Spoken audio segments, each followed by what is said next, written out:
लालता यादव और लालमोहन है, शशांक है, सूरज है, ये सब जो है मेरे छोटे भाई को घेर लेते हैं ठीक है। और रिटर्न वो आता है, मुझको नहीं पाता हाँ। और उसके बाद जो है हाँ। उसको पीछे से गर्दन पे वार करता है तलवार से, एक ही बार में सिर धड़ से अलग कर देता है। हाँ। देवरिया कांड जो प्रेमचंद का है, हाँ। उसका भी ज़िक्र किया था। हाँ। इस तरह से लोग यहाँ धमकी देते हैं कि जो हाल देवरिया में है वही हश्र यहाँ भी करेंगे। अच्छा, ये लोग बोले थे? तो बिल्कुल बोले थे, इसलिए उसमें प्रार्थना पत्र में लिख कर भी दिया हूँ, IRS पर भी मैंने डाला था। हाँ। लेकिन तब भी शासन प्रशासन ने हाँ। कोई एक्शन नहीं लिया। हाँ। उसी का नतीजा है कि आज मेरा भाई मारा गया। तो ये जो घटना थी ये पूरी सुनियोजित तरीके से अंजाम दी गई। यानी कि ये पहले से पूरी प्लानिंग थी कि हमको इस प्रकार से पूरी घटना घटित करना है। पूरी प्लानिंग घटना को अंजाम देना है। जानेंगे कि पूरा मामला क्या है साहब? क्या नाम है आपका? रामजस यादव। रामजस यादव। कब से मामला चल रहा है? विवाद कब से इस जमीन पे है? देखिए, जो विवादित जमीन है ये सन 1995 से इस पर मुकदमा चल रहा है। ये जमीन हमारे कब्जे में थी। अच्छा। और हमारे दादा ने सन 92 में इसको बाउंड्री वाल से घेर रखा था। जी। जो मुल्जिमान है ये क्या करते हैं कि सन 95 में एक मुकदमा उस जमीन पर जो बाउंड्री वाल से हमारे दादा ने घेर रखा था उस पे मुकदमा दाखिल करके ये लोग मुकदमे की आड़ में टोटल बाउंड्री वाल उखाड़ ले गए।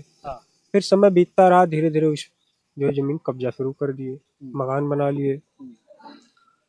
तो इसमें यह रहा कि समय बीतते वक्त हम लोगों ने डिसाइड किया कि जाने दो, विवाद लंबा चल रहा है, कभी खत्म होगा नहीं, इसको समाप्त कर लिया जाए। हमारे चाचा ने ये किया कि उसमें एक उन्होंने कंप्रोमाइज दाखिल करा के मामला निपटा लिए।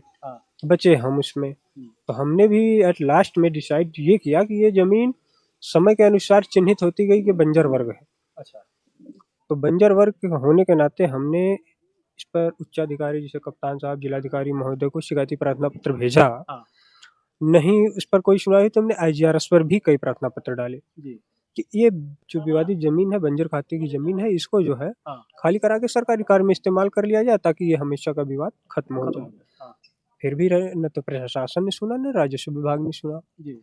तो मैं निराश होकर के तो वर्तमान ग्राम प्रधान वीरेंद्र यादव के जरिए हमने इसको सुलझाना चाहा।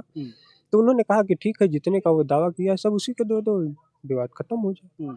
हमने कहा ठीक है, वो भी सही है, चलिए।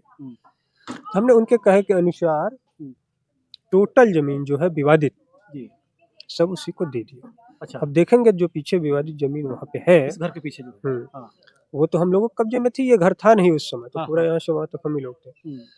तो उस पे अब वर्तमान समय में देखेंगे प्रधान जी ने उस पर बुनियाद बनवा दी है। छोटी सी डिवाइडर बनी है। हाँ, डिवाइडर बन चुकी है। उसके अंदर टोटल विवादित जमीन थी जो उसको दे दिया गया था। दीवार जब वहाँ न्यू पड़ गई उसके बाद वो पलट जाता है कि नहीं, अब तो इससे आगे की भी जमीन हमको चाहिए। अच्छा। अब आगे देखेंगे तो जो तालाब है वो आराजी नंबर में है। उसके जस्ट बगल में बगीचा है, वो इस बंजर वर्ग है, लेकिन उसमें मेरा 40 एकड़ पट्टा है बंजर में ही। वो हमारे दादा ने उस पर पेड़ लगाया था, उन्हीं का लगाया हुआ है सब। तो कहता है वो भी बगीचा भी मुझे दे दो, उस पर भी मुकदमा कर दिया। अच्छा। तो ये स्थिति चल रही थी। घटनाक्रम जो है ये सुनियोजित था, उन लोगों की प्री प्लानिंग थी। वो जमीन देने के बाद जब वो जमीन आप लोग दे दिए, वो दीवार दिया, फिर जब उसकी आगे की जमीन मांग कर रहा था, तो प्रधान जी से आपकी कोई बात हुई? नहीं, प्रधान जी से बात हुई। प्रधान जी ने कहा कि अब उसको 1 इंच नहीं दिया जाएगा। टोटल विवादित जमीन जो थी उसको तो दे दिया गया, अब क्या चाहिए उसको? टोटल दे देंगे। एक मत और रास्ता है मेरा, तो रास्ता भी ब्लॉक हो जाएगा, उसके आगे उसका है ही नहीं, उसका भी तो नहीं था। जो दिया गया वो भी नहीं था, तब भी दे दिया गया। वो भी बंजर जमीन थी और आपके कब्जे में थी। हाँ, अब उसके बाद वो भी अब उसको दे दिया जाए, उसके आगे की भी दे दिया जाए, तो बताइए भाई हम लोग कहाँ जाएंगे? तो यही चल रहा था। तो घटनाक्रम ये हुआ कि उस दिन 30 तारीख को सुबह 7:15 बजे हम और वो मेरा छोटा भाई यहीं से निकले। इस रास्ते से देखेंगे खेत पर जा रहे थे, तो देखेंगे उस रास्ते में क्या है कि कुछ ईंट बिखरे हुए हैं। ठीक है, वो किया क्या कि वो 1-2 ईंट को साइड में किया। अच्छा, खाली ईंट साइड में किया? ईंट साइड में बताया जा रहा है किया। कि सफाई कर रहा था वहाँ पे फरसा लेकर के। देखिए, जो सफाई की बात हो रही है वो गलत है। अच्छा। झूठ है, ऐसी बात थी ही नहीं। क्योंकि ये जो रास्ता है, कच्चा रास्ता, ये हमारे जन्म के पहले का है। यानी हमको नहीं पता कि हमारे बाप दादा कब से इस रास्ते से आ रहे हैं। यानी पुश्तैनी रास्ता है। अच्छा। तो उस पर वो ईंट सरका रहा था, थोड़ा सा हटा दिया इधर उधर। उसके बाद वो आरोपी जो है वो बैठा था अपने घर में, वहाँ देखेंगे तो वो जो है मना किया कि वहाँ से ईंट मत हटाओ, रास्ते पर ऐसे रहो। अब दोनों लोग साथ में जा रहे थे? हम 2 लोग साथ में थे। उसके बाद होता क्या है, वो इतने कह के वापस घर में भागता है अपने। पीछे वाला उसका घर है। तो हम अपने छोटे भाई को मना कर दिया कि भाई ईंट मत हटाओ, नहीं अभी विवाद हो जाएगा, जाने दो। वो जाता है घर में अपने पूरी फैमिली को बुला के लाता है अच्छा और खुद हाथ में तलवार, जितने भी उसके परिवार के सदस्य हैं सभी के हाथ में धारदार हथियार, हाँ। गड़ासी और असलहे से लैस होकर के, हाँ। कुछ हाथ में एक लाठी डंडे भी थे। हाँ। सब लोग ललकारते हुए आते हैं, अच्छा दौड़ते हुए। हाँ। और जिसपे ये मुख्य आरोपी रमेश यादव अपने परिवार के सदस्यों से 10 कदम आगे था। तो हमने कहा ठीक है, अगर आ ही रहा है तो देखते हैं कितना करीब आता है या डराता है और फिर वापस चला जाता है। हाँ। लेकिन जब देखे हम लोग ने बेहद करीब आ गया है तो हमने भाई को बोला कि भाई तुम घर भाग जाओ, तो वो इस तरफ घर भाग आया हाँ। और वो मुझे दौड़ा लिया। हाँ। सामने देखेंगे तो वहाँ विद्यालय है, हाँ। तो विद्यालय तक मुझको दौड़ाया, हाँ। लेकिन मुझे पाया नहीं। अच्छा लेकिन इसी में क्या होता है कि रिटर्न मेरा छोटा भाई अनुराग वापस मुझे देखने चला जाता है ओहो। इंटरलॉकिंग रास्ते पर, हाँ। कि हो सकता है कि वहाँ भैया मतलब दौड़ाया पहले हो, भाग के घर पे आ गया, फिर आपको देखने के लिए फिर बाहर निकलता है, तब तक वो बाहर चला जाता है इसलिए कि हाँ। हो सकता है कहीं भैया को मार न दे। हाँ। इतने में जैसे ही वो रास्ते पर पहुंचता है, वो मुझको तो पाता नहीं, रिटर्न वापस आता रहता है। तब तक इसके परिवार के बाकी सदस्य इसको घेर लेते हैं। अच्छा उस ललता यादव है। लालता यादव और लालमोहन है, शशांक है, सूरज है, ये सब जो है मेरे छोटे भाई को घेर लेते हैं। ठीक है। और रिटर्न वो आता है, मुझको नहीं पाता। हाँ। और उसके बाद जो है हाँ। उसको पीछे से गर्दन पे वार करता है तलवार से, एक ही बार में से धड़ से अलग कर देता है। हाँ। तो उस समय आप कहाँ थे? मैं वहाँ विद्यालय, तो वहाँ से आप देख रहे थे या भगे? बिल्कुल वहाँ वही सड़क पे मैं रुक गया जब वो रिटर्न वापस आने लगा, अच्छा तो मैं भी देख रहा था। हाँ। मैं भी उधर से दौड़ के आया, हाँ। लेकिन तब तक क्या था, ये यहाँ से मार कर सीधे निकल लिए, ये लोग भाग गए तुरंत। तुरंत फिर भाग आपका गए रिएक्शन क्या सब। हुआ उसके बाद? अब रिएक्शन क्या करें? मतलब वहाँ पे जैसे इसको मार दिया गया, तो वहाँ से फिर आप क्या किए? दौड़ के फिर यहाँ पे आए बच्चे के पास या? भाई यहाँ आए, उसकी डेड बॉडी देखे, उसके बाद तो फिर अब कुछ समझ में ही नहीं आ रहा है कि करें तो करें क्या। हाँ। हॉस्पिटल ले जाएं या क्या करें, कुछ तो समझ में नहीं आ रहा है। हाँ। शोर में मचा इस पर और आसपास के लोग आ गए। तब तक सभी आरोपी तो अपने घर में घुस गए। अच्छा फिर किसी तरह पुलिस को सूचना दी गई, पुलिस आई। हम्म। उसके बाद काफी देर, एक हाँ। 1.5 घंटे बाद कप्तान साहब भी आए। हाँ। तो उनसे मैंने कहा हाँ। कि देखिए उसके घर में कई असलहे भी हैं, कई तरह हाँ। के घातक वेपन्स हैं, यहाँ तक कि डायनामाइट्स जैसे भी विस्फोटक हथियार भी हैं। हाँ। तो उन्होंने कहा ठीक है देखते हैं, अभी पिस्टल मंगाते हैं। तो पिस्टल मंगा कर गए उसके घर अच्छा में, उसको बरामद किए। हाँ।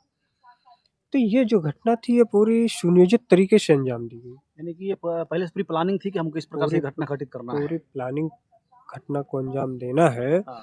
और इसमें जहाँ तक कि इस घटना को अंजाम देने के पीछे जो स्क्रिप्ट तैयार की गई थी, हाँ। उसके स्क्रिप्ट तैयार करने वाला यानी मुख्य साजिशकर्ता, हाँ। इस मुख्य आरोपी का बड़ा भाई राजेश यादव जो पुलिस विभाग में सब इंस्पेक्टर है, हाँ। उसके द्वारा तैयार की गई थी। हाँ। कि भाई तुम लोग मार पीट कर इसको खत्म कर दो, बाकी जो होगा मैं डिपार्टमेंट में हूँ, सब देख लूंगा। देख लूंगा। इस वजह से लोगों का मनोबल और बढ़ा हुआ था। हाँ, विभाग में कोई और दिक्कत होगा नहीं। हाँ, ये दरअसल एक चीज और है कि ये सब भूख माफिया टाइप है। जितने भी देखेंगे क्षेत्र समाज में, सबके ऊपर इन लोगों ने फर्जी, पास पड़ोस में देखेंगे सबके ऊपर फर्जी मुकदमे कर रखे हैं। अच्छा सभी के ऊपर फर्जी मुकदमे। हाँ।